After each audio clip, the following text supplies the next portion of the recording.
નમસ્કાર મિત્રો, સ્વાગત છે આપ સૌનું જીઆર ચેનલમાં. ચાલો નજર કરીએ ગુજરાતના બધા 34 જિલ્લાની નાની મોટી ખબર. પરંતુ તેના પહેલાં તમે આ વિડિયો કયા જિલ્લા કે ગામ શહેર મહોલ્લામાંથી જોઈ રહ્યા છો, અમને કોમેન્ટ કરીને જરૂર જણાવો, જેથી અમે તમારા ગામ શહેર મહોલ્લાની ખબર તમને સૌથી પહેલાં પહોંચાડી શકીએ. ખબરોની શરૂઆત કરતા પહેલાં એક રિક્વેસ્ટ છે કે તમે આ વિડિયોને લાઇક કરી દો, કારણ કે જ્યારે તમે વિડિયો લાઇક કરો છો ત્યારે જ યુટ્યુબ અન્ય લોકોને આ વિડિયો બતાવે છે. તેથી અમારા માટે તમારો એક લાઇક ખૂબ જ જરૂરી છે. રાજ્યમાં હવામાનમાં ફરીથી બદલાવની શક્યતા વચ્ચે તેજ પવન ફૂંકાવાની આગાહી કરવામાં આવી છે. હવામાન વિભાગ મુજબ 29 અને 30 માર્ચના રોજ રાજ્યના અનેક વિસ્તારોમાં બેમોસમી વરસાદ પડી શકે છે, જેના પાછળનું મુખ્ય કારણ પશ્ચિમી વિક્ષોભ માનવામાં આવી રહ્યું છે. બનાસકાંઠા, કચ્છ, પાટણ અને સાબરકાંઠા ઉપરાંત અરવલ્લી, મહીસાગર અને દાહોદ જિલ્લાઓમાં તેજ પવન ફૂંકાવાની આગાહી છે. આ સાથે તટીય વિસ્તારોમાં પણ તેજ પવનની શક્યતા વ્યક્ત કરવામાં આવી છે. આ પરિસ્થિતિને ધ્યાનમાં રાખીને માછીમારોને 29 માર્ચના રોજ દરિયામાં ન જવાની સલાહ આપવામાં આવી છે. રાજકોટ પેટ્રોલ અને ડીઝલની અછત અંગે ફેલાયેલી અફવાઓ સામે પોલીસ દ્વારા કડક કાર્યવાહી કરવામાં આવી છે. રાજકોટ પેટ્રોલ ડીઝલ ડીલર્સ એસોસિએશનના અધ્યક્ષ ગોપાલ ચુડાસમા સામે ફરિયાદ નોંધવામાં આવી છે.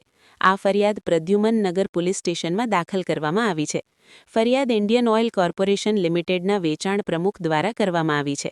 ગોપાલ ચુડાસમાએ સોશિયલ મીડિયા પર પોસ્ટ કરી હતી કે પેટ્રોલનો સ્ટોક ખતમ થઈ રહ્યો છે.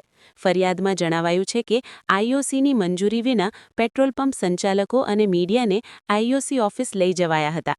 આઈઓસી પાસે પૂરતો સ્ટોક હોવા છતાં ખોટી અફવા ફેલાવવામાં આવી હોવાનો આરોપ મૂકવામાં આવ્યો છે. અમદાવાદમાં આવકવેરા વિભાગની દરોડાની કાર્યવાહી દરમિયાન બોપલ સ્થિત મયુર ડાયકેમના ભાગીદાર સુજલ પટેલના નિવાસસ્થાનેથી મોટી માત્રામાં અંગ્રેજી દારૂ ઝડપાયો હતો.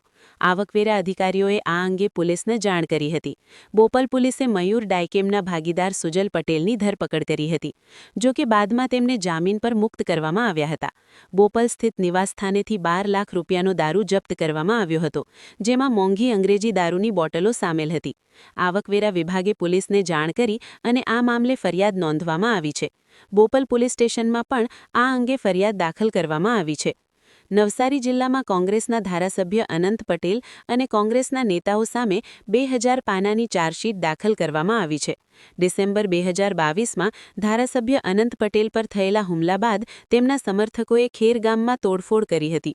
અનંત પટેલના સમર્થકોએ પોલીસ જીપો, દુકાનો અને ફાયર બ્રિગેડની ગાડીઓને નુકસાન પહોંચાડ્યું હતું. સમગ્ર ઘટનામાં પોલીસે હત્યાના પ્રયાસ, લૂંટફાટ, રમખાણ અને જાહેર સંપત્તિને નુકસાન પહોંચાડવાના આરોપ હેઠળ વિવિધ કલમો મુજબ 3 કેસ નોંધ્યા છે. આ 3 ફરિયાદોમાંથી 2 ફરિયાદ પોલીસ દ્વારા અને 1 ખાનગી વ્યક્તિ દ્વારા નોંધાવવામાં આવી છે. બનાસકાંઠાના વાવથરા જિલ્લાના ધરણીધર તાલુકામાં વહીવટીતંત્રની ગંભીર બેદરકારી સામે આવી છે. બાળકો, ગર્ભવતી મહિલાઓ અને સ્તનપાન કરાવતી માતાઓને આપવામાં આવતા સંજીવની દૂધના પેકેટો અચુઆ ગામ નજીક રસ્તા પર ફેંકાયેલા મળ્યા છે. આ દૂધ મુખ્યત્વે પોષણ માટે આપવામાં આવે છે. તેમ છતાં રસ્તા પર પડેલા પેકેટો જોઈ સ્થાનિક લોકોમાં રોષ ફેલાયો છે. સંજીવની દૂધના પેકેટો રસ્તા પર કોણે અને શા માટે ફેંક્યા તે અંગે પ્રશ્નો ઊભા થયા છે, જેના કારણે વહીવટી કામગીરી પર પ્રશ્નચિહ્ન લાગી ગયું છે. ગુજરાતના મુખ્યમંત્રી ભૂપેન્દ્ર પટેલે આજે રાજ્યના તમામ જિલ્લા કલેક્ટરો સાથે છેલ્લા 2 દિવસથી પેટ્રોલ પંપો પર લાગેલી લાંબી લાઇનો અંગે સમીક્ષા બેઠક યોજી હતી. ગાંધીનગરથી વિડિયો કોન્ફરન્સિંગ દ્વારા યોજાયેલી આ બેઠકમાં રાજ્યમાં પેટ્રોલ, ડીઝલ અને એલપીજીના સ્ટોકની હાલની સ્થિતિની વિસ્તૃત સમીક્ષા કરવામાં આવી હતી. સમગ્ર રાજ્યમાં એલપીજી, પીએનજી અને પેટ્રોલ ડીઝલની સ્થિતિ સામાન્ય છે અને પુરવઠો પૂરતો ઉપલબ્ધ હોવાનું જણાવવામાં આવ્યું છે. સુપ્રીમ કોર્ટે SC/ST એક્ટ અંગે મંગળવારે એક મહત્વપૂર્ણ ચુકાદો આપ્યો છે. અદાલતે પોતાના ચુકાદામાં જણાવ્યું છે કે જે વ્યક્તિ હિન્દુ ધર્મ, શીખ ધર્મ અથવા બૌદ્ધ ધર્મ સિવાય અન્ય કોઈ ધર્મ અપનાવે છે તેને અનુસૂચિત જાતિના સભ્ય તરીકે ગણવામાં નહીં આવે. આમ આદમી પાર્ટીએ સ્થાનિક સ્વરાજ સંસ્થાની ચૂંટણી માટે ઉમેદવારોની પ્રથમ યાદી જાહેર કરી છે. ચૂંટણીની જાહેરાત પહેલાં જ આમ આદમી પાર્ટીએ 460 ઉમેદવારોની યાદી તૈયાર કરી લીધી હતી, જેમાં તાલુકા અને જિલ્લા પંચાયતના ઉમેદવારોના નામો સામેલ છે. નગર નિગમ અને નગરપાલિકા ચૂંટણી માટે પણ ઉમેદવારોની યાદી તૈયાર છે. આ નિર્ણયો પસંદગી સમિતિ અને કેન્દ્રીય નેતૃત્વની સંમતિથી લેવામાં આવ્યા છે. બીજી યાદી આમ આદમી પાર્ટીના નેતા અરવિંદ કેજરીવાલના ગુજરાત પ્રવાસ દરમિયાન જાહેર થવાની શક્યતા છે. અમેરિકાના ટેક્સાસ રાજ્યના પોર્ટ આર્થરમાં એક તેલ રિફાઇનરીમાં ભયંકર વિસ્ફોટ અને આગ લાગી છે.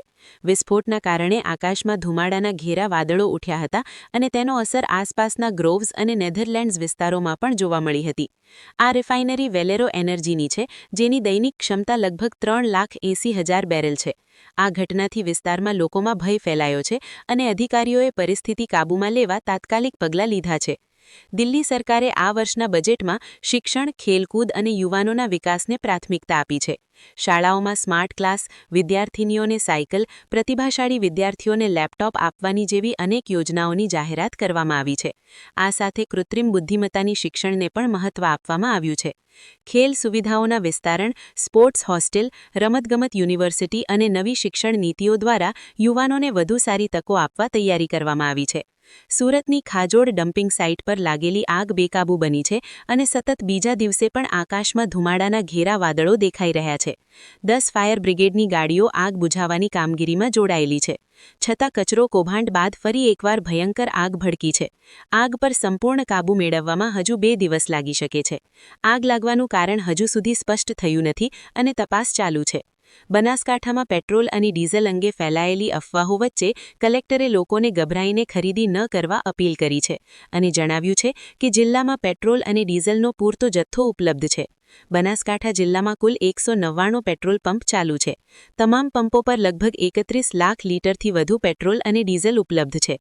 પરિસ્થિતિ પર વહીવટીતંત્ર સતત નજર રાખી રહ્યું છે અને પુરવઠા શ્રેણી સુચારુ રાખવા તમામ તેલ માર્કેટિંગ કંપનીઓ સાથે બેઠક પણ યોજાઈ છે. દ્વારકામાં ગેરકાયદેસર રીતે પેટ્રોલ ભરતી વખતે 3 લોકોની ધરપકડ કરવામાં આવી છે. આરોપીઓ કોઈપણ સુરક્ષા સાધનો વિના ગેરકાયદેસર રીતે પેટ્રોલ ભરી રહ્યા હતા, જેના કારણે મોટા અકસ્માતનો ભય ઊભો થયો હતો. પોલીસ કાર્યવાહીમાં સ્થળ પરથી 4 ઇલેક્ટ્રિક મોટર અને 200થી વધુ ગેસ સિલિન્ડર જપ્ત કરવામાં આવ્યા છે. કુલ 34 લાખ રૂપિયાનો સામાન જપ્ત કરવામાં આવ્યો છે અને આગળની તપાસ તથા કાયદેસર કાર્યવાહી ચાલુ છે. દિલ્હી ક્રાઇમ બ્રાન્ચે આંતરરાષ્ટ્રીય હથિયાર તસ્કરીનો પર્દાફાશ કર્યો છે. એક મોટા પોલીસ અભિયાન દરમિયાન ચીન, જર્મની અને તુર્કીથી આવી રહેલા હથિયારો સાથે 10 મુખ્ય તસ્કરોની ધરપકડ કરવામાં આવી છે. તપાસમાં જાણ થયું છે કે આ હથિયાર તસ્કરીના તાર પાકિસ્તાન, નેપાલ અને બાંગ્લાદેશ સાથે પણ જોડાયેલા છે. વર્ડ સિટી વિસ્તારમાં ચલાવવામાં આવેલા અભિયાન દરમિયાન પોલીસે સમગ્ર કાઉન્ટનો ખુલાસો કર્યો અને આંતરરાજ્ય હથિયાર તસ્કરી ચલાવતા મોટા મોડ્યુલનો ભંડાફોડ કર્યો છે. રાજકોટના બહુમારી ચોક ખાતે 108 નંબરી એમ્બ્યુલન્સ અને એક ટેમ્પો વચ્ચે અથડામણ થઈ હતી, જેના બાદ બંને ડ્રાઈવરો વચ્ચે લગભગ 10 મિનિટ સુધી ઉગ્ર બોલાચાલી થઈ હતી. આશ્ચર્યની વાત એ છે કે એમ્બ્યુલન્સમાં દર્દી હાજર હોવા છતાં બંને ડ્રાઈવરો ઝઘડામાં વ્યસ્ત રહ્યા અને પરિસ્થિતિની ગંભીરતાને અવગણતા રહ્યા. સ્થળ પર હાજર સ્થાનિક લોકોએ આ બાબતે નારાજગી વ્યક્ત કરી અને 108 નંબરના ડ્રાઈવરને ઠપકો આપ્યો. અંતે સ્થાનિક લોકોના સમજાવ્યા બાદ મામલો શાંત થયો અને એમ્બ્યુલન્સ દર્દીને લઈને હોસ્પિટલ તરફ રવાના થઈ.